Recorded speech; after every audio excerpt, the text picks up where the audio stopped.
Chapter 1. The Monster from the Deep. I am Professor Aronnax. My job is to study everything dead or alive under the sea. I see beautiful and ugly things down there. But there is one strange experience that stays in my mind like a nightmare.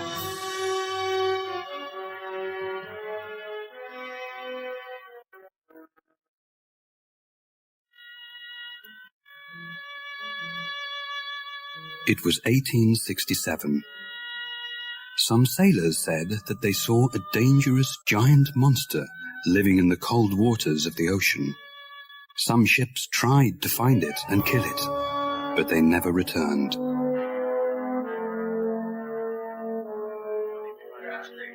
People said it looked like a whale. It was 300 feet long. Water came out of its back. It was like a big underwater explosion. The largest whale was only 180 feet long, and if these men were right, this was even larger. I was famous because I was the writer of a book called The Mysteries of the Great Ocean Depths. When the captain of the American ship, the Abraham Lincoln, decided to leave and look for the monster, he asked me to go with them as an expert. The idea was very exciting. I invited my faithful assistant and good friend, Conseil, to go with me. He always helps me to organize the names and places of the wonderful, strange sea creatures that we find in the oceans of the world. He accepted the invitation, and we got ready to go.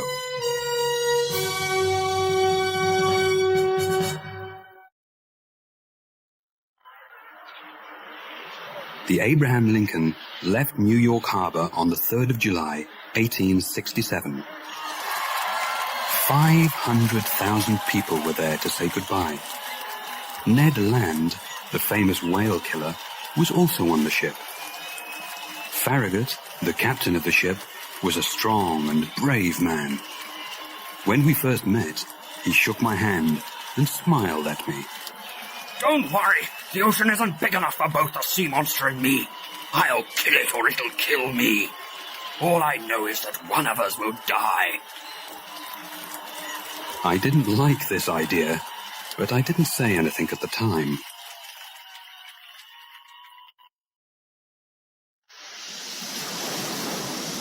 We sailed for 3 months, and we never saw the creature once. The men wanted to find and kill the sea monster, but after all this time, everyone on the ship started to believe that there was no monster. And then, it happened. It was nighttime, and we were 200 miles off the coast of Japan, when suddenly, Ned Land, the harpooner, cried out, There it is! Don't lose it! I want it dead or alive! The men on the ship began to run and shout. Get the rope! Prepare the cannons! The creature looked as if it was asleep. We could see it because there was a strange light under the water. Then, a cannon fired at the monster. A cannonball hit it, but it didn't move. Captain Farragut didn't know what to do. My God! If a cannon can't kill this monster, what can? Just then, I saw Ned Land with his harpoon in his hands climbing to the front of the ship. Everyone watched him silently.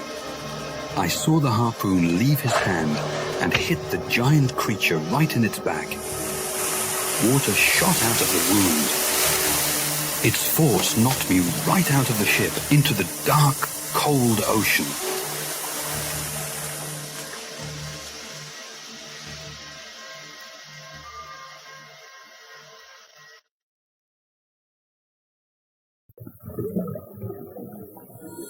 Chapter 2. Saved from the Ocean. I found myself underwater. It was very cold, and I tried hard to get to the top and breathe. When my head was finally above the waves, I saw that the Abraham Lincoln was more than 100 feet away. Help! Help! No one could hear me. My clothes felt heavy in the water. I felt something touch me on the leg. I was terrified. I thought it was a shark, or even the monster. Sir, are you all right, sir?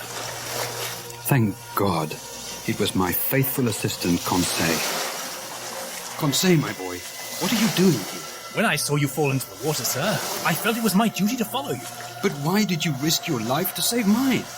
Your life, sir, is more important than mine. Thank you. You are a true friend. But what happened to the ship? I'm afraid the whale hit the ship, sir. It can't turn around. It was true. The Abraham Lincoln moved away from us. It couldn't turn back. It was dark, and we knew that we had to stay in the water for the night. We hoped that in the morning, someone from the ship could see us, if we were still alive. We were tired. We tried to help each other swim. The moon came out from behind the clouds, and we saw that the Abraham Lincoln was too far away. Just then, we felt we couldn't swim any longer. At that moment, I touched something hard. I thought it was a rock, but then I realized it was metal. Conseil and I held onto it, and then we heard a voice. Hey, over here! It was Ned Land's voice, but we couldn't see him. We tried to move onto this strange metal object to get close to him. It's me, Ned. Ned Land. Did you fall into the water too? I sure did, and it was a good thing I landed on this. I landed on the monster. Monster? You mean we're on the monster? Yes, and it's moving. Only it's no monster, it's a ship. He was right. What all of us thought was a large whale was a 300-foot-long underwater ship. Ned sat on a platform which was on top of the ship. We knocked on the ship's sides, but they were too thick, and no one heard us. We heard the noise of the ship's engine. I only hope it doesn't go under the water. The mysterious ship began to sink before Ned finished his sentence. Help! Help! Help! Suddenly, the ship stopped sinking. A short man in strange black clothes opened a secret door on the top of the ship. When he saw us, he ran back inside, frightened. 2 minutes later, 6 large men with black masks came out, took us by the arms, and took us down inside the ship.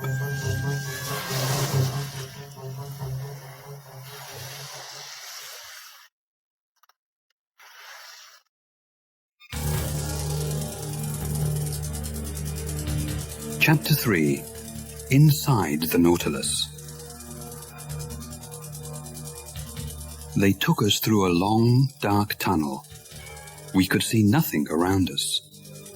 They put us into a dark room, then closed the door behind us. A light came on. The room was empty. It only had a table and 5 chairs in the middle. Ned Land got very angry. They mustn't treat me like this. I didn't do anything wrong. I'm getting out of here. Do you hear me? I want out! Ned screamed at the locked door, but no one answered his call.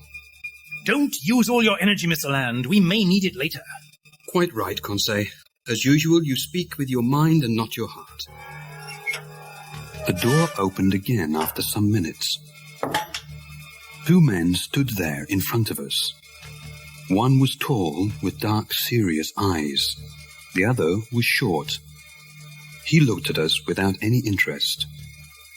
The 2 men wore black hats and shoes made from sealskin. Their clothes looked thin and comfortable. They spoke a language which I did not understand.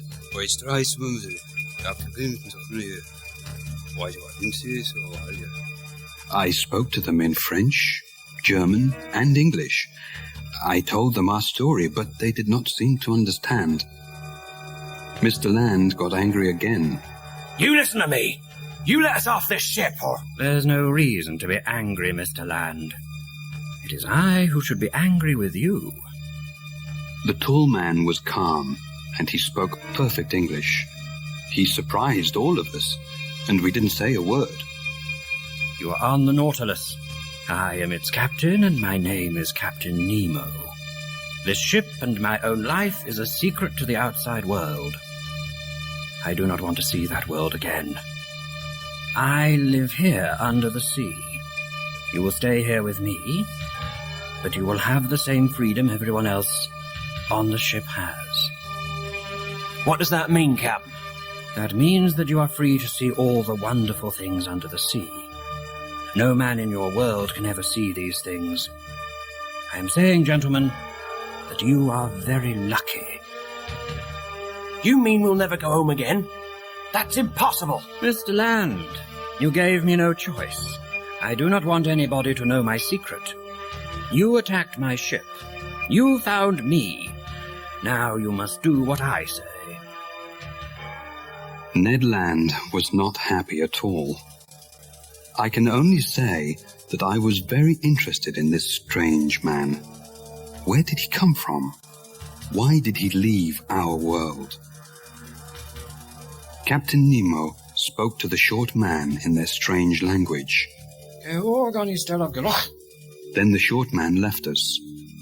Then he tried to be friendly. You will not find life on the Nautilus so bad.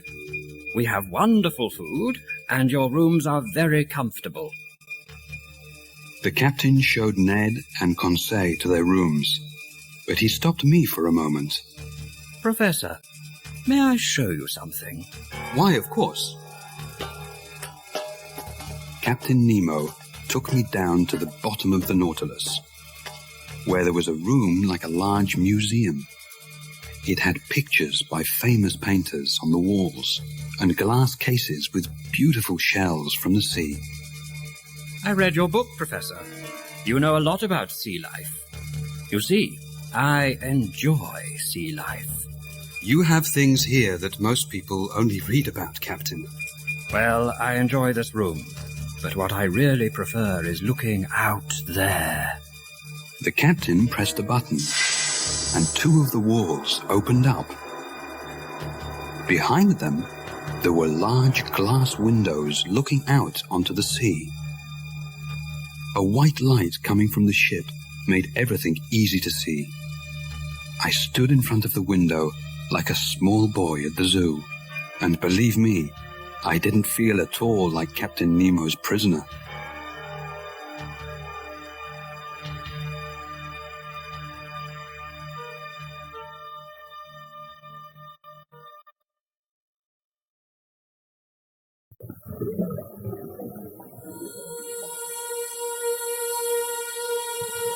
Chapter 4. Outside the Nautilus.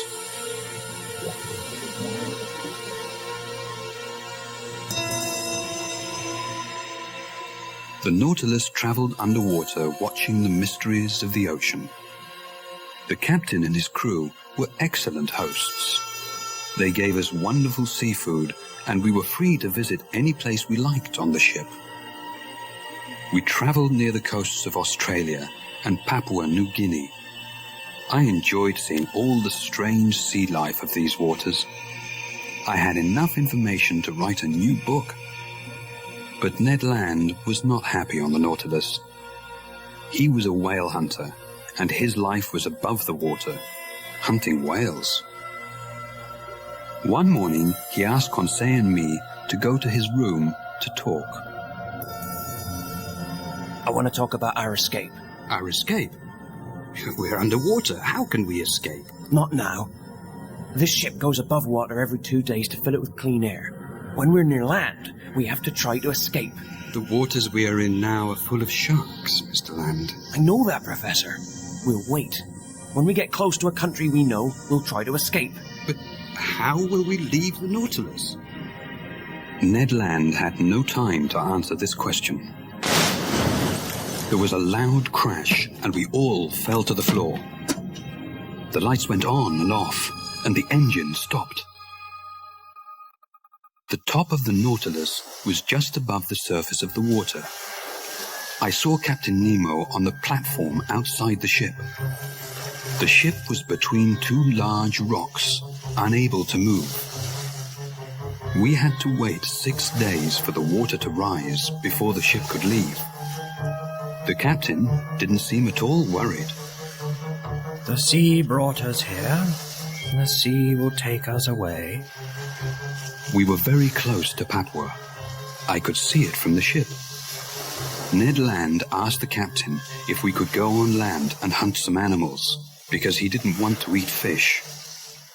Captain Nemo let the 3 of us go. This didn't surprise me at all. There were only cannibals on Papua. We couldn't escape because they would kill us. There was a small boat on the Nautilus which we used to get to land. Captain Nemo gave us guns, and we were all excited to return to land and feel free again.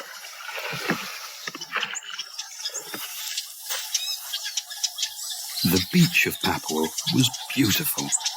It had soft, white sand and 200-foot-tall palm trees. We found bananas and coconuts, and we made a small camping area for the day. Some wild animals came out of the forest and ran away. Conseil was at first frightened. I thought they were the cannibals. Don't worry, Conseil. It's not yet lunchtime. We all laughed, then continued looking for fruit and vegetables. We walked through the tropical forest. We were so excited by this new adventure that we forgot where we were walking. We were far from the beach. I felt something small hit my head. I think I was hit by a rock. A rock? There's another. Suddenly, we saw others moving through the forest. Professor, sir, we're not alone. There were cannibals everywhere. We ran back to the beach. They followed us. They carried spears and shouted in a strange language.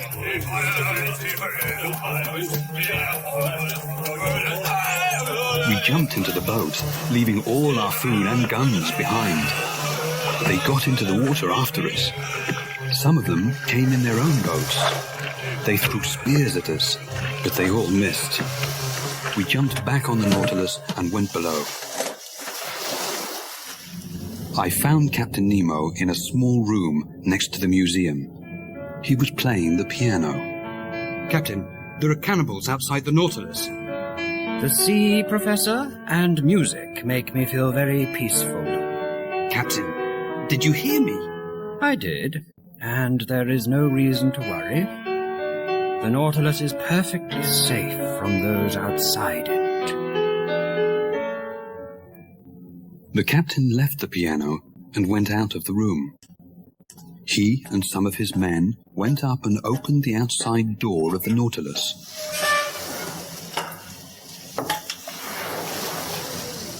Several cannibals looked down inside. One tried to get in, but when his hand touched the ship, he screamed. Another tried the same thing, and he also screamed. Soon, all of them swam away. You see, Professor, there is electricity around that door. Anyone who touches it feels great pain. I felt terrified. The captain had everything he needed to protect himself and his men. He also had everything he needed to keep us prisoners.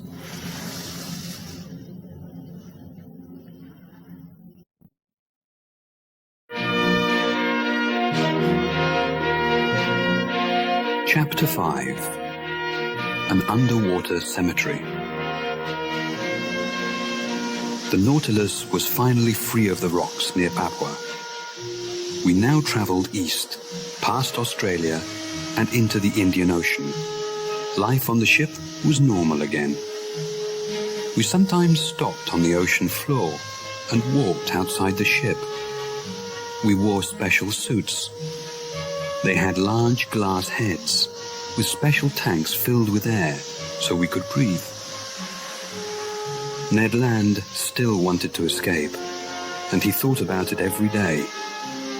But now that we were in the Indian Ocean, there was nowhere to escape to.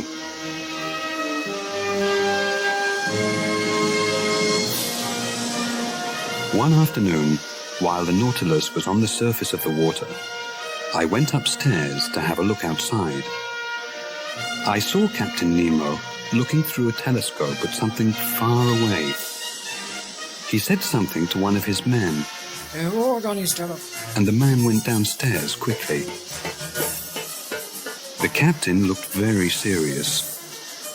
I had a small telescope with me, so I put it up to my eye to see what he was looking at. At that moment, I felt a strong hand knock the telescope away from my eye. Professor, I want you to go below. You, Mr. Land, and Mr. Conseil will stay in your rooms until I say you can leave. May I ask why? No. There was nothing more to say. Captain Nemo was upset about something, and he had the power to tell us what to do. I went to my room quietly. They served our dinner in our rooms. I fell asleep quickly. When I woke up, I thought that they put something in our food to make us sleep. The next afternoon, Captain Nemo suddenly opened my door. He came in with one of his men. He looked very worried. Professor, do you know anything about medicine? Do you mean, am I a doctor? Yes. I know some things. Why? I have a man who needs help. Could you have a look at him? Of course. Captain Nemo took me to a room where there was a man lying on a bed. He had white bandages on his head. There was blood on the bandages, and the man looked very sick. He was cold and white. I told Captain Nemo that he would not live. The captain's face changed. He looked very sad, and there were tears in his eyes. May I ask what happened? The captain turned away from me. What does it matter? A man will die. Isn't that enough? Captain Nemo surprised me. At times he could be cold and serious. Then he could cry for a member of his crew. You can go, Professor.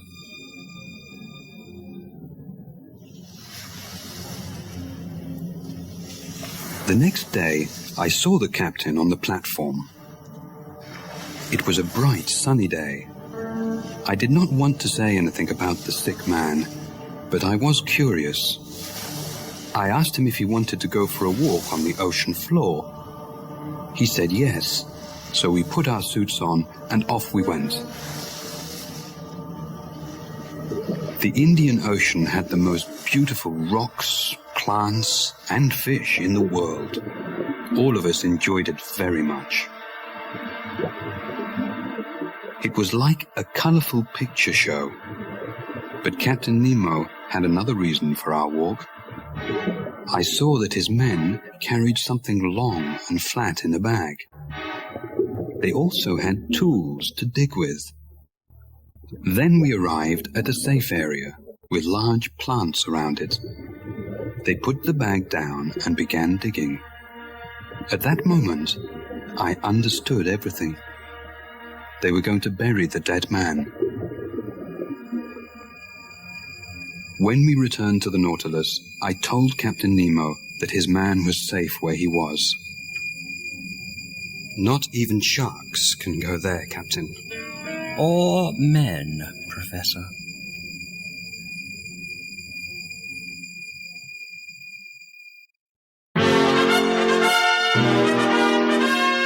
Chapter 6. The Giant Pearl and the Shark.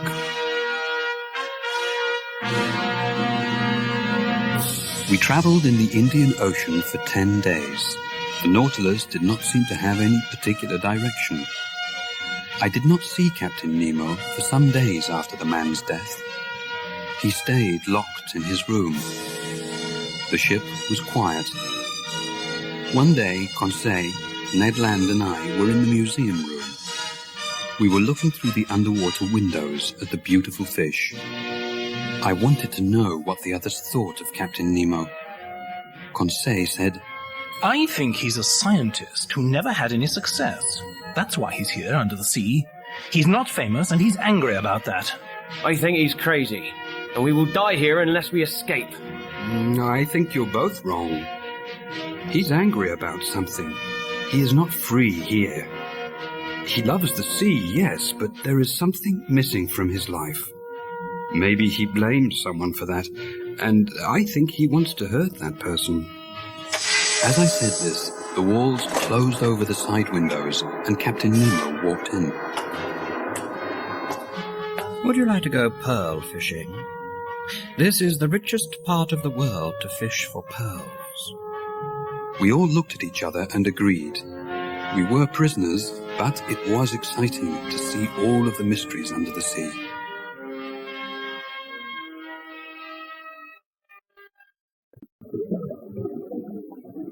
The ocean near India has thousands of oysters.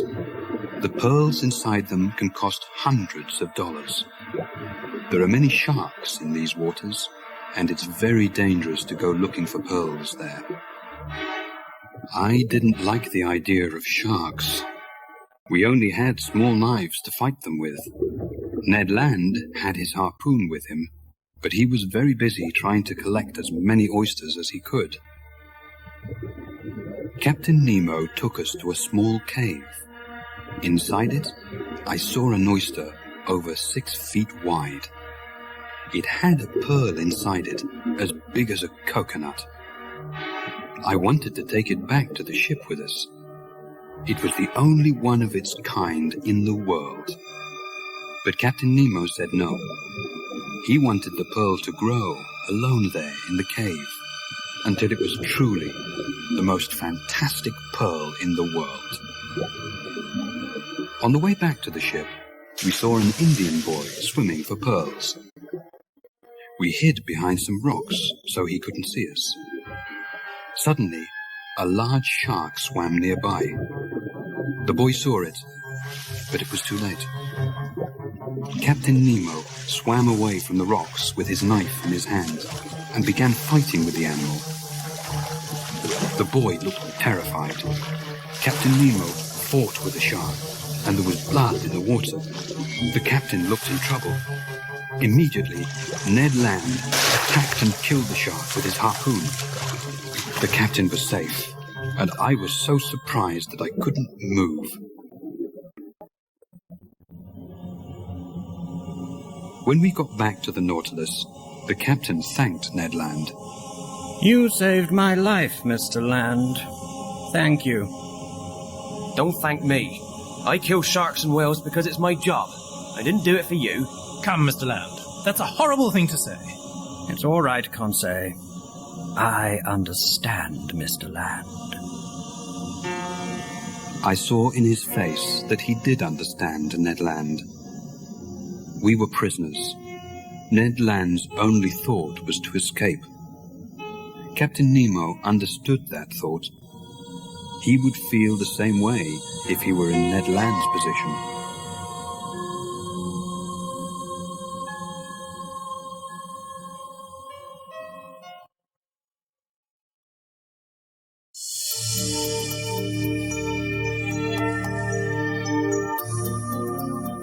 Chapter 7.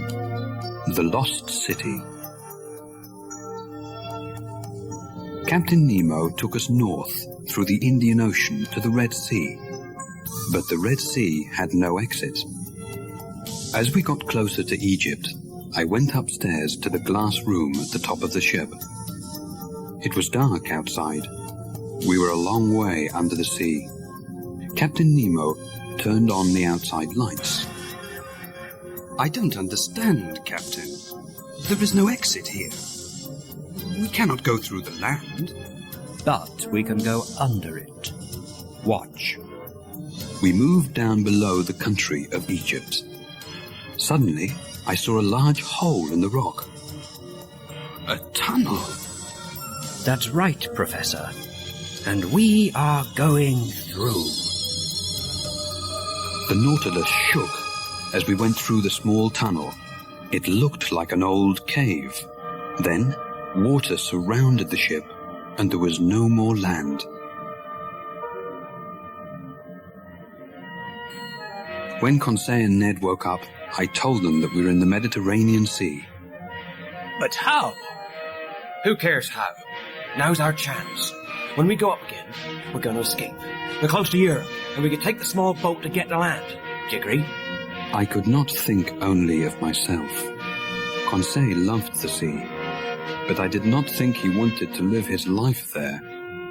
Ned Land could not escape without our help. I agree. Only tell me when you are ready. But the Nautilus did not go near the surface of the water again for some time.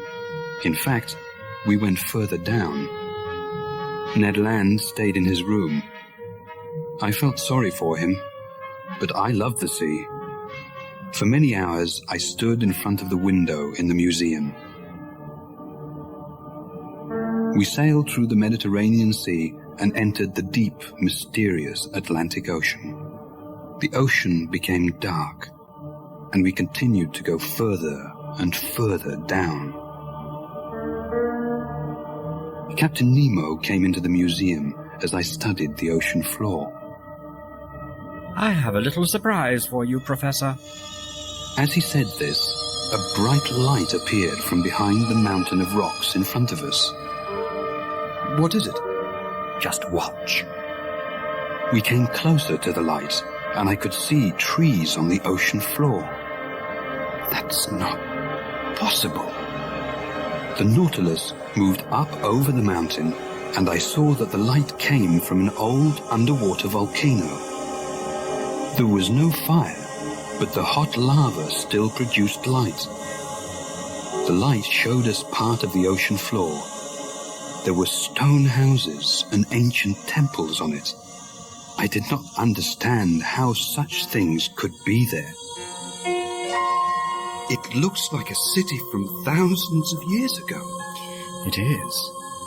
It's the lost city of Atlantis. I looked up at Captain Nemo. He never took his eyes off the window. I looked down again. So it was true, I thought. Atlantis did exist, but only Captain Nemo knew for sure.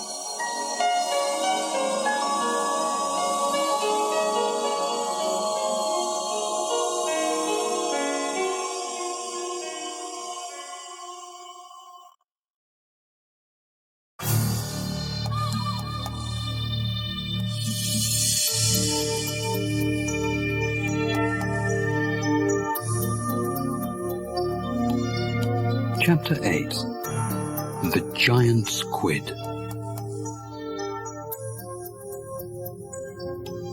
We travelled through the Atlantic Ocean down to the South Pole. We went under the ice and came out on the other side. Imagine what we saw. Penguins, whales, polar bears, dolphins, icebergs. It was like a dream, and we saw it from the inside of the Nautilus. We continued up the coast of South America. Finally, we came to the warm waters near the Bahamas. Who could be unhappy? Only one person, Ned Land. Conseil, Ned and I were in the museum, looking out at old stone walls, 5,000 feet under the sea. There are giant squid in the holes of those walls. Come, Professor. You don't believe that, do you? What giant squid, sir? Well, the giant squid is really just a story. Many people like to tell stories about giant squid, but no one knows if they're true. But I know one man who said he saw one. How long was it? 20 feet. Did it have 8 tentacles like snakes coming out of a big round head? Yes. And did it have a mouth and nose like a bird's? Yes. Why, Conseil? Because I think I see it right there. I looked out of the window, and there was a 25-foot giant squid. It moved close to the Nautilus, and it hit the window with its long tentacles. The Nautilus was too strong for it. but it was a very frightening creature. Soon, other, smaller squid came near the window. They all wanted to attack the ship. They did not know what it was. Suddenly, the Nautilus stopped. Captain Nemo came into the museum. "Is something wrong, Captain?" Yes. One of those ugly creatures is caught in our propeller. "What can we do?" We can take the ship up, then try to free the monster. Captain Nemo never thought of danger. He thought nothing could stop him, his men, or his ship. We all went upstairs. Captain Nemo gave us all axes to cut the squid's tentacles if they attacked. One man went to open the door to the platform.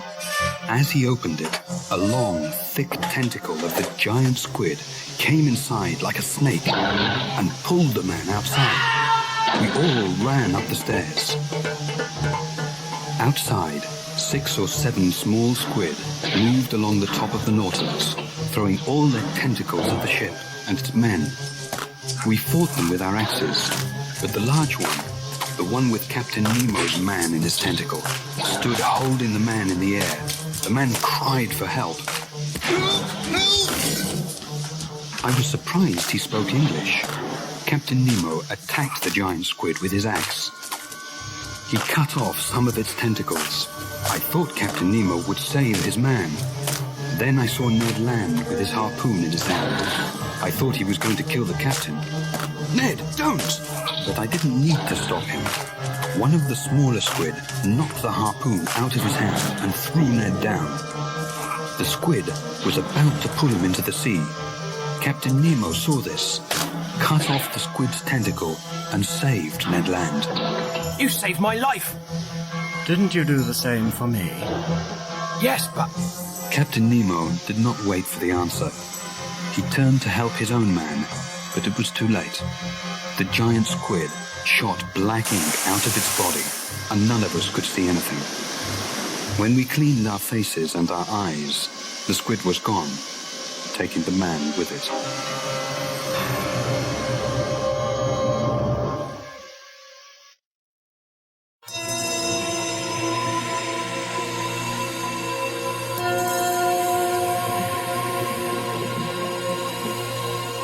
Chapter 9. The Battle. The Nautilus was quiet again. The only sound we could hear was the ship's engine. Captain Nemo stayed in his library. I didn't see him for several days. The same thing happened after the death of one of his men. I thought there was something more to this. Maybe Captain Nemo thought that soon all his men would die, and the Nautilus and his secrets would be lost. Ned Land could not wait any longer. I want you to talk to the captain, Professor. Ask him if we can leave. Now is not the time, Ned. It is. If you don't speak to him, I'm going to do it myself. All right, Ned. I'll do it. When? Soon. No, Professor, now. I had no choice. Ned Land lost his temper, and I thought Captain Nemo might listen to me and let us go. I found the captain in his library. He stood and looked at a picture of a young woman with 2 small children. He didn't hear me go in. He looked very sad. Who was this woman? Was it his wife? My leg hit a table, and Captain Nemo turned round. "I'm sorry, Captain. I came to speak to you." Not now, Professor. "I'm afraid it's important. What is it? It's about our freedom. The men and I need to know what you plan to do with us." I already told you. "Captain, you can't expect us to stay on this ship forever." Professor, you found me. I did not find you. No one who enters the Nautilus ever leaves. There is nothing else to say. Suddenly, I heard a voice speaking in that strange language.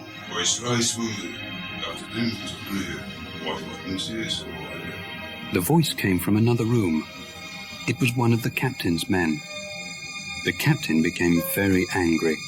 Professor, I want you to go to your room. I left the captain, but I didn't return to my room. I went upstairs to the platform. There I found Ned and Conseil. Sir, it's a ship. There was a ship traveling very fast towards us. Hey, we're over here! Ned Land tried to call the ship over. The ship answered with cannonball. They're firing at us! Hey, over here! Don't shoot! Suddenly, Ned Land saw Captain Nemo. I want all three of you to go to your rooms now. The ship came closer. Captain Nemo's men got ready to fight it. This is my real enemy. They killed my friends and family. Now it's my turn to kill them. Captain Nemo put a black flag on the Nautilus, with a yellow N in the center of it. We all went down inside the ship. I watched the fight from the glass window in the museum. The Nautilus shook from the explosions of the cannonballs in the water, but it went forward, ready to attack the enemy ship. The Nautilus made a hole in the bottom of the enemy ship with its sharp nose. I saw the men on the other ship fall into the water. There was a loud explosion and then silence.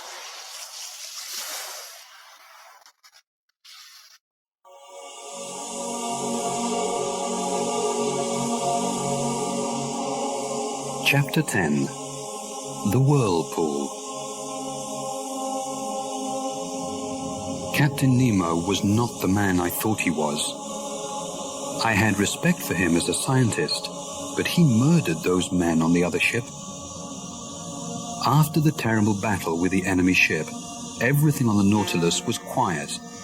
I did not see Captain Nemo or any of his men. We traveled underwater, never coming up except for air. Ned and Conseil stayed in their rooms. We all felt the same. Now, the adventure of the Nautilus was not exciting or interesting. It was ugly and deadly. The only thing we wanted was to escape. Ned Land came into my room one night and woke me up. We were in the North Sea, near the coast of Norway. Professor, wake up. The boat's ready. Now is the time. Can you see land? Yes, about 20 miles away. We have to try. I agree. I'll go up first. Conseil is there. Wait for 2 minutes, then come up after me. If anyone stops you, kill him. Ned Land put a fishing knife in my hand and left the room. I looked around one more time. This was my home for 9 months. For most of that time, I enjoyed it, but now I had to leave. As I walked through the museum to the stairs, I heard music coming from Captain Nemo's library. I listened to him playing the piano, and I thought I heard him say, "Enough, oh God, enough." Those were Captain Nemo's last words.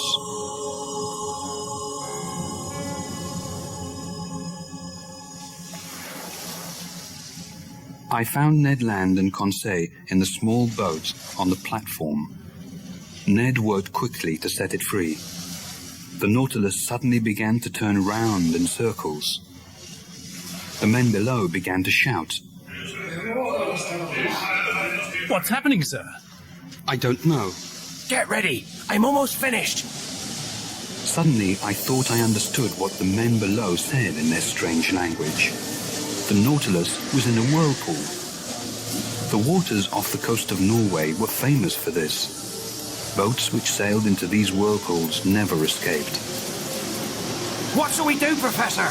Don't free the boat. We'll never make it. I can't hold it. We're gonna... I heard a loud snap. Something hit me on the head, and that's the last thing I remember.